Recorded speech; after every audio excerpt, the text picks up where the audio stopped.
ముఖ్యమైనటువంటి వక్త మాట్లాడాల్సి ఉంది. లోకల్గా అచ్చంపేటలోనే మన్ననూరులో చాలా ఫ్యాన్స్ ఉన్నారు. వాస్తవానికి డాక్టర్ వంశీకృష్ణ అన్నని మాట్లాడిస్తే చాలామంది వెళ్ళిపోతారేమో, కాబట్టి అన్నను లాస్ట్ వరకు ఉంచాలి అని చెప్పేసి మేము అనుకున్నాము. ఎందుకంటే అన్న కూడా ఒక అంబేద్కరైట్గా చాలా గొప్ప స్పీకరు. ఆయనకి టైం ఇస్తే గంటలు గంటలు మాట్లాడగలడు. మరి గద్దరన్న ఈ అచ్చంపేటకి వచ్చి వంశన్న పోటీ చేసినప్పుడు ఆయన ప్రచారంలో పాల్గొని నువ్వు గెలవాలే వంశీకృష్ణ, నువ్వు గెలుస్తున్నావు తమ్ముడా అని చెప్పేసి ఆయన ప్రచారంలో కూడా సపోర్ట్ ఇవ్వడం జరిగింది. మరి అట్లాంటి అనుబంధం గద్దరన్నతోటి మన వంశన్నకి ఉంది. మరి ఇక్కడ గద్దరన్న విగ్రహం పెట్టాలనగానే చాలా మంచి ఆలోచన అన్న, తప్పకుండా మనం సహకరిద్దాము అని చెప్పేసి మేము అడిగిన వెంటనే ఏ అర్ధరాత్రి ఫోన్ చేసినా కూడా వెంటనే ఫోన్ లిఫ్ట్ చేసి చాలా సానుకూలంగా స్పందించి మాకు చాలా కొండంత అండగా నిలబడ్డందుకు గద్దర్ గలం వారికి ప్రత్యేకమైనటువంటి జైబీములు తెలియజేస్తూ ఉన్నది. మరి ఇవాళ మనం వేదిక మీద ప్రొఫెసర్ కంచైల చెప్పడ్ గారి జన్మదినం సందర్భంగా ఒక కేక్ని కూడా కట్ చేయాల్సినటువంటి అవసరం ఉంది. అంతకంటే ముందు మరి స్థానిక శాసన సభ్యులు Nallamalla dynamic leader doctor Vamsikrishna మీ అందరి ముందుకొచ్చి ఇప్పుడు ప్రసంగించబోతా ఉన్నారు. వారిని మీ కరతాళ ధ్వనుల మధ్య ఆహ్వానిస్తా ఉన్నాం. మిత్రులారా, welcome welcome the dynamic leader అన్న.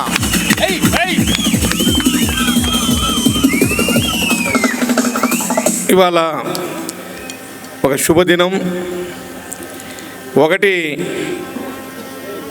గద్దర్ గలం పేరుతో గద్దర్ విగ్రహాన్ని ఇవాళ ఆవిష్కరణ చేసుకున్నాం. రెండవది, ప్రొఫెసర్ కంచి ఐలయ్య గారు, వారు మహామేధావి, ఫిలాసఫరు. మరి తెలంగాణ రాష్ట్ర సాధనలో వారి పాత్ర అమోఘమైనది. ఇవాళ రెండు సందర్భాలు ఈరోజు కలిసినాయి. కాబట్టి మరి ఇక్కడ విచ్చేసిన పెద్దలు కంచి ఐలయ్య గారికి, అదేవిధంగా మా పసునూరి రవీందర్ గారు దీనికి అధ్యక్షత వహిస్తూ ఉన్నారు, నా సోదరిమణి వెన్నెల గారు, అదేవిధంగా అన్నిటికీ కర్త కర్మ క్రియ మరి వారు కొల్లూరి సత్తన్న గారు, వారి సతీమణి కూడా వాళ్ళ బాబు భరత్ గారు, తర్వాత ఇక్కడ విచ్చేసినటువంటి మా నాథరయ్య గారికి, అదేవిధంగా మా అన్న సోదరుడు ఎవరు మన వేపూరి సోమన్న మంచి గాయకుడు. నిజంగా చెప్పాలంటే గద్దర్ లేని లోటు ఆయన పాటల్లో కూడా మనం చూస్తూ ఉన్నాం. మరి వారితో పాటుగా చాలామంది ఇక్కడ అంబేద్కర్ సంబంధించినటువంటి మా ఎల్లస్వామి గారు, అదేవిధంగా మురళి గారు, తర్వాత ప్రొఫెసర్స్ అందరికీ పేరు పేరున నమస్సుమాంజలి తెలియజేస్తూ, గద్దర్ గారు చివరి రోజుల్లో ఈ నల్లమల్లకు రావడం జరిగింది. ఆ రోజు ఒకరోజు నేను ఈ వనమాలిక గెస్ట్ హౌస్ అని ఉంటుంది, ఆ రోజు నేను ప్రత్యేకంగా వచ్చి వాళ్ళని కలిశాను. ఇద్దరం కూర్చొని మాట్లాడుతున్న సందర్భంలో ఒక మాట అన్నాడు. అంటే నన్ను జనరల్గా ఆప్యాయతో అరే అనేది, అరే నేను మళ్ళీ వస్తానో రానో, ఈ ప్రాంతాన్ని ఒకసారి చూచిపోదామని వచ్చిన అని 3 రోజులు ఇక్కడే ఉండి ఆయన అమ్రాబాదు అచ్చంపేట ప్రాంతం అంతా తిరిగి ఈసారి నువ్వు గెలవాలి, కష్టపడు అని చెప్పాడు. అదేవిధంగా రెండవ సందర్భం ఏమిటంటే, బట్టి విక్రమార్క గారి పాదయాత్రలో అక్కడక్కడ వారు పాదయాత్ర చేస్తూ ఆరోగ్యం బాగా లేనప్పటికీ కూడా సపోర్ట్ చేస్తూ అచ్చంపేటలో ఒక పెద్ద పాదయాత్ర సందర్భంగా ఒక సభను ఏర్పాటు చేసినప్పుడు వాస్తవంగా నేను ఆ హడావిడిలో మర్చిపోయాను. ఆ రోజు మాణిక్రావు ఠాక్రే వచ్చారు. వచ్చినప్పుడు సడన్గా డయాస్ మీదకి వచ్చాడు. రావడం నేను తిట్టిండు. అరే నన్ను నువ్వు మర్చిపోతే ఇడిచిపెడతాను అనుకున్నావురా, ఎందుకు విలువలేరా నన్ను? ఇక నేను సార్ అనేది సార్ మర్చిపోయా మరి సార్ అంటావు అంటే ఆప్యాయత, ఆ ప్రేమ, ఆ రకంగా మరి ఈ ప్రాంతం నల్లమల్ల ప్రాంతం వారికి అసలు నల్లమల్ల అంటేనే గద్దర్ ఈ ప్రాంతాన్ని అందరినీ ఉత్తేజపరిచి హక్కుల కోసం పోరాడే విధంగా తయారు చేసినట్టు కేవలం గద్దర్ వల్లనే. ఆ గద్దర్ వలన ఈ ప్రాంతం అంతా కూడా ప్రతి ఒక్కరు ప్రశ్నించే తత్వం, పోరాడే తత్వం వచ్చిందంటే అది కేవలం గద్దర్ వల్లనే వచ్చింది. కాబట్టి ఈ పాట ఉన్నంతకాలం, ఆట ఉన్నంతకాలం భూమి ఉన్నంతకాలం గద్దర్ గారి పేరు చిరస్థాయిగా ఉంటుంది.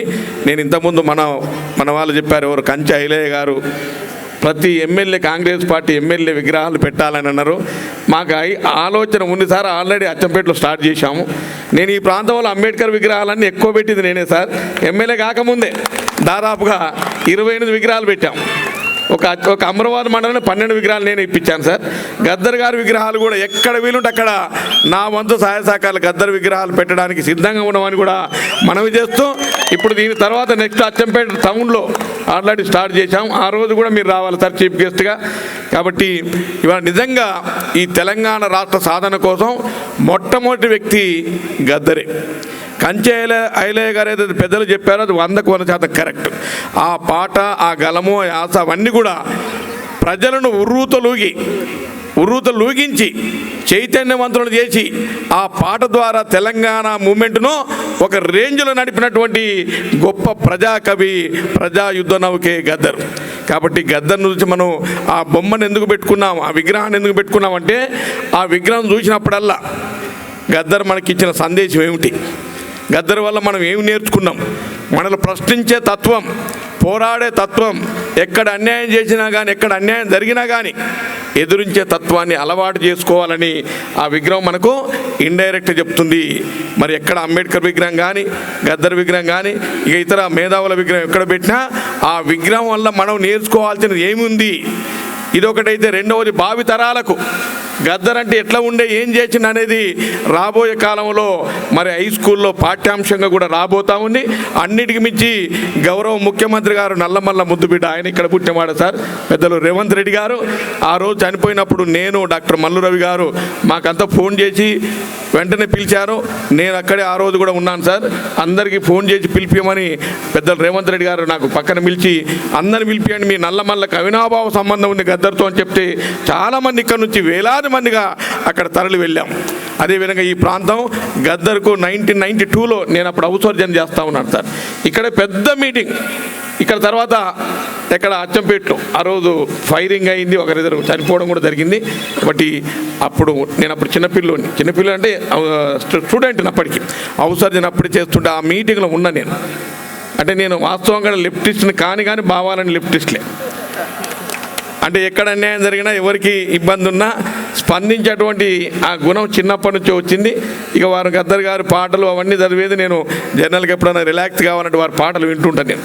కాబట్టి ఎందుకు చెప్తున్నానంటే, ఎక్కడైనా పోరాటం చెయ్యంది ఏది రాదు, ప్రశ్నించంది ఏది రాదు, అడిగంది ఏది రాదు. కాబట్టి ఆ గుణం నేర్పింది పెద్దలు ప్రజా యుద్ధ నౌక గద్దర్. కాబట్టి మరి వారిని మనం స్మరించుకుంటూ, వారి ఆశయాలను, వారు చెప్పినటువంటి మాటలు, వారు చూపిన బాటను మనం తూచా తప్పకుండా పాటించాలి. అన్నిటికి మించి ఈ ప్రాంతంలో మరి పెద్దలు చెప్పినప్పుడు చెప్పారు, 2 చాలా మంచి విషయాలు చెప్పారు. పోతూ మల్లన్నను దర్శించుకోవడానికి ముందు గద్దరన్నను దర్శించుకోవాలి. ద బ్యూటిఫుల్ స్టాచ్యూ చాలా బాగా చేశారు. అసలు ఆ చౌరస్తలో ఒక మంచి ఏమంటారు, చూడంగానే అది ఎవరి విగ్రహం అనేటట్టుగా అటు ఆ చూపు హైట్ కానీ అంతా కానీ చాలా బాగుంది. నేను ఈ సందర్భంగా మా కొల్లూరు సత్యాలకు నేను కృతజ్ఞత తెలియజేస్తున్నా. చాలా మంచి విగ్రహం అన్న, చాలా బ్యూటిఫుల్గా పెట్టారు. అటువంటివి ఇంకా చేయాలి. కొన్ని ప్రదేశాల్లో మేము కూడా సజెస్ట్ చేస్తాం, మా వంతుగా మేము కూడా సహాయ సహకారాలు అందిస్తామని కూడా తెలియపరుస్తూ, మరి గద్దర్ గారు ఈ ప్రాంతానికి చేసిన సేవ అన్నిటి మించి తెలంగాణ రాష్ట్ర సాధనలో అత్యంత కీలక పాత్ర. నిజంగా చెప్పాలంటే గద్దర్ పోరాటం వల్లనే, గద్దర్ అడగడం వల్లనే, గద్దరు మరి ఆ సినిమా పాటలు కానీ రకరకాలుగా, నేను చిన్నగా ఉన్నప్పుడే ఒక పాట బాగా గుర్తొస్తుంది, బండి వెనక బండి కట్టని.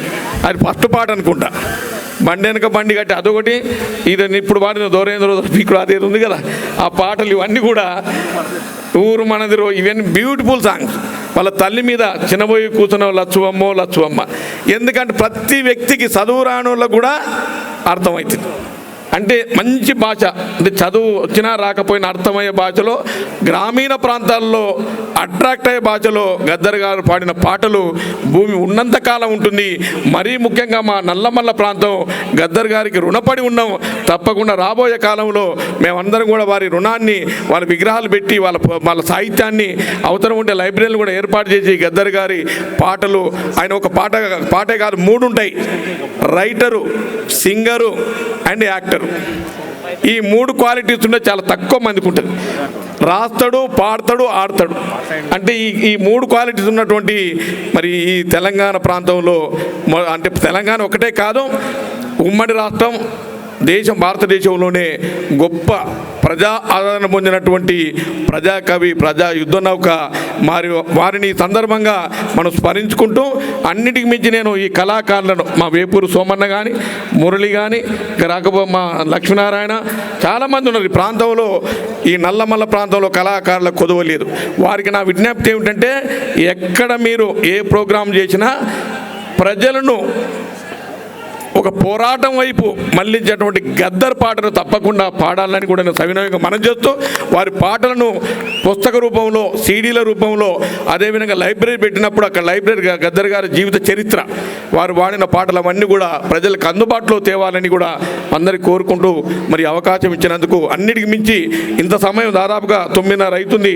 ఇంతసేపు ఉంటారా అనుకున్నాం, కానీ మరి ఇంతసేపు ఉండి మీరందరూ కూడా విని మీరు ఇంత రాని వాళ్ళకు కూడా చెప్పాలని కోరుకుంటూ, అన్నిటికి మించి ఒక చిన్న రిక్వెస్ట్ ఏమిటంటే, భోజనాలు అందరికీ ఉన్నాయి, తొందరపడకుండా నిదానంగా 2-3 కౌంటర్లు పెడతారు, అందరూ కూడా భోజనం చేసి వెళ్ళాలి. పోయే క్రమంలో ఎక్కడ కూడా ఇబ్బంది లేకుండా సురక్షితంగా మీ ప్రాంతాలకు చేరుకోవాలని కూడా కోరుకుంటూ సెలవు తీసుకుంటున్నాను. Thank you.